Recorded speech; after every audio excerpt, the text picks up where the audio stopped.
Aqui você se informa. Ao vivo conosco aqui no Jornal Gente da Rádio Bandeirantes, o professor Manuel Furriela, professor de Relações Internacionais da FMU, para a gente falar um pouco sobre a mudança na linha da política externa do Brasil com o governo Lula. Professor, bom dia, seja muito bem-vindo à Rádio Bandeirantes. Bom dia. De que forma o senhor tem acompanhado os anúncios ligados ao Itamaraty e à política externa do Brasil, que já começam a ser implementados a partir de agora? Bom, tem muita gente dizendo que é uma grande ruptura, né, em relação ao governo anterior, mas não é exatamente isso, né, porque o que acontece? No caso do governo Bolsonaro, você teve dois momentos em relação à política externa.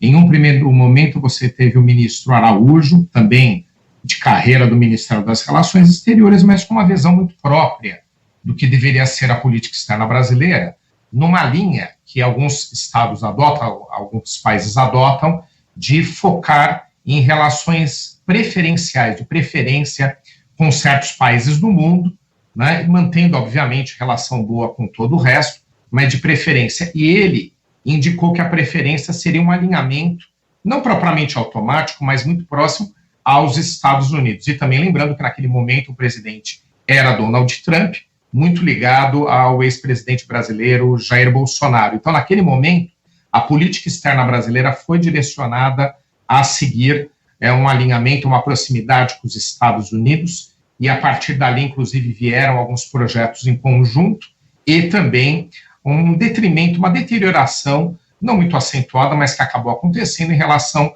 à China, principalmente. A gente deve lembrar que várias críticas eram feitas, né, em relação à China, naquele momento, pelo governo brasileiro, principalmente porque o Brasil compete no comércio internacional já com a China, além de ter, né, a questão propriamente de investimentos chineses e uma relação de interesse com a China, tem ali uma disputa. Então teve aquele primeiro momento.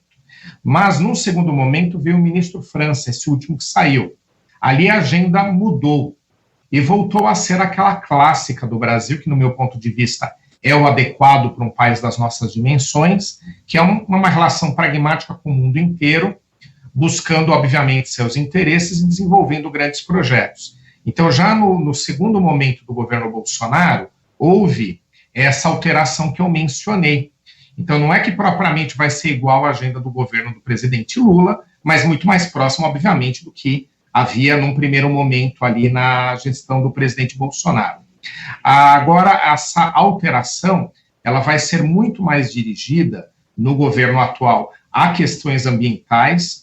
O governo brasileiro aposta muito em questões que envolvam, por exemplo, comercialização de crédito de carbono e utilização de fundos internacionais de preservação, como esse de países nórdicos, que já foi liberado, agora 3 bilhões de reais. Então, há uma aposta em relação ao meio ambiente e também, novamente, essa é uma agenda clássica do PT, uma reaproximação com os países da América Latina, principalmente aqui do Mercosul, da América do Sul. Até mesmo porque há um alinhamento político entre o governo Fernandes, o governo atual da Argentina, e o governo brasileiro. Então, eu acredito em duas grandes vertentes agora, diferenciando-se da gestão anterior. Uma aposta maior nas questões ambientais, mas com esse objetivo de trazer recursos ao país, e a outra, propriamente, um realinhamento, um reposicionamento em relação ao Mercosul, à América do Sul. Então, em termos gerais, isso que a gente vislumbra na agenda atual, nessa que está sendo implementada agora. Professor Manuel, bom dia. Marco Antônio Sabino. Nessa linha de reaproximação com os países da América Latina e especialmente com os países que originalmente fundaram o Mercosul, essa pergunta que irritou o ministro da Fazenda ontem sobre moeda única, pelo menos um primeiro momento, moeda única para o comércio aqui no Mercosul, o que lhe parece? O que o senhor pensa disso? Bom, essa é uma pauta antiga e confusa, né? O que acontece? Primeiro, né, os grandes blocos, quando eles começam seu processo de integração a se acentuar, a tendência é que, para facilitar cada vez mais as transações, né, porque você já encerrou aquela fase de zerar impostos entre os países integrantes, facilitar, uniformizar regras aduaneiras, é uma fase já considerada superada por blocos avançados. O maior exemplo que a gente tem é da União Europeia, que tem, inclusive, o euro adotado não por todos, mas pela maior parte dos países integrantes da União Europeia. Então, você tem Esse que é, digamos assim, o projeto mais avançado, né, o sonho daqueles que apostam em blocos.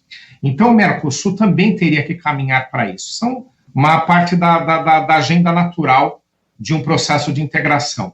Mas no caso aqui do Mercosul, como não avança a integração, e você tem muita diferença entre os integrantes, imagine só, a gente tem uma moeda comum, Brasil com a Argentina, por exemplo, você não está com uma inflação beirando 100%. Não precisa dizer que o desequilíbrio existe, não dá para ter moeda comum, né? Isso diferencia a gente aí da Europa. Então não dá para ter. Então o que pensou-se? Né? Não digo que é uma jabuticaba, mas é algo próximo disso. Em um projeto meio que intermediário, falaram, olha, não, vamos cada estado mantém a sua própria moeda, mas vamos criar uma de transações só entre o Mercosul, né? Mas aí o desafio também continua. Você tem dois problemas, né? Um, propriamente, com as falhas de integração que a gente tem, não dá para ter esse tipo de ferramenta. Outra, que não é uma ferramenta internacional conhecida, né? Então, esses são os dois primeiros problemas. E, propriamente, os desentendimentos que a gente tem aqui em termos econômicos com o Mercosul naufragam. Mas a ideia seria de criar uma ferramenta de facilitação, nem que fosse uma moeda específica, especial para essas transações. Esse é o conceito, né? E como o Haddad está sendo cobrado também dessa questão, e tem esses problemas todos que eu mencionei, principalmente por conta do desequilíbrio econômico da Argentina, ele acabou se irritando, né? Eu tive em Brasília esta semana, inclusive, né? Fui convidado lá para a posse da ministra Marina Silva, e aí eu aproveitei para circular um pouco, para também a gente saber de bastidores, né? Essa é uma ideia que não é agora do momento, tá? Foi aventada, foi levantada, há muita expectativa nos demais integrantes do Mercosul, no novo governo, por ele, em discurso, dizer que vai apostar mais na América do Sul. Então, obviamente, aí uma demanda de Venezuela, que está suspensa, Uruguai, Paraguai e principalmente a Argentina, em conseguir qualquer proveito econômico disso. Então, eles é que trouxeram isso. Eu acho que o governo brasileiro vai deixar isso na geladeira, pelo menos foi o que eu vi, pelo menos no momento. Professor, Sônia Blota aqui, um prazer conversar com o senhor aqui no Jornal Gente, na Rádio Bandeirantes. E, professor, a gente já teve a oportunidade de conversar várias vezes no Brasil com Z, o professor Manuel Furriela sempre é nosso convidado, e nós chegamos a comentar também é um ponto que eu toco muito aqui, que quando o presidente Lula, assim que eleito, ele falou que o Brasil está de volta, né? E a gente entendeu o Brasil está de volta, assim, nas relações internacionais, mas, ao mesmo tempo, o senhor tocou num ponto muito importante. O mercado interno precisa ir bem. Como fazer esse casamento, vamos dizer assim, nesse momento, de um Brasil aí que tem como o meio ambiente uma questão que lhe dá vantagem, mas ao mesmo tempo precisa ainda colocar ordem na casa? O ponto aqui, eu acho que você está corretíssima, né? A gente tem questões econômicas internas que, mesmo em questão internacional, elas interferem. Então, se você não tiver um ambiente econômico no Brasil propício a investimentos, eles não vêm. Então, há um receio por parte dos grandes investidores sobre o futuro dessa política, né? E você tem dois assuntos principais em relação a isso, que eu acredito que o governo brasileiro tem que se posicionar e apresentar propostas o quanto antes, né? Eles estão estudando isso, já foi dito em discurso várias vezes, até pelo próprio ministro Haddad. Mas tem dois pontos principais aqui para investidor internacional. Não estou falando só do ambiental, de qualquer investidor em projetos aqui no Brasil, né? Tanto investidor em caráter financeiro, especulativo, bolsa de valores, etc., como aquele de construção de fábricas, participação em projetos de concessão, investidores dos mais variados. Eles estão em compasso de espera. Por quê? Você precisa de uma definição da política de preços da Petrobras. Então, a Petrobras vai ter que fazer essa apresentação. Esse é aquele dilema que todos nós sabemos, não é? Porque você, alicerçando-se os preços, ou ligando os preços da Petrobras diretamente ao mercado externo, a gente sabe que traz muita oscilação, e por conta, inclusive, do câmbio, isso faz o gasolina, os combustíveis, com que eles se tornem muito caros.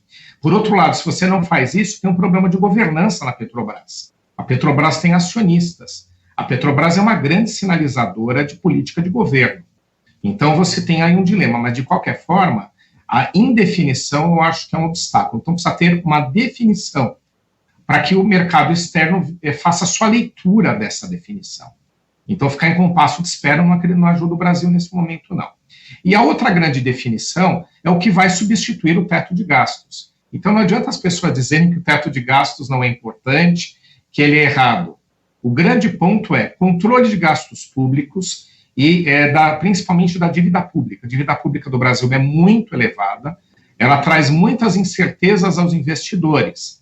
Então, a partir do momento que fala-se que não vai ter o teto, esse não é o problema. O problema é o que vai ser colocado no lugar, algo que seja factível. Então, em termos internacionais, a política interna, econômica interna, concordo totalmente com você, ela é o que nos leva ainda a ter aí um receio internacional de investir aqui. E aí tem uma relação direta com a política externa que o Brasil vai adotar.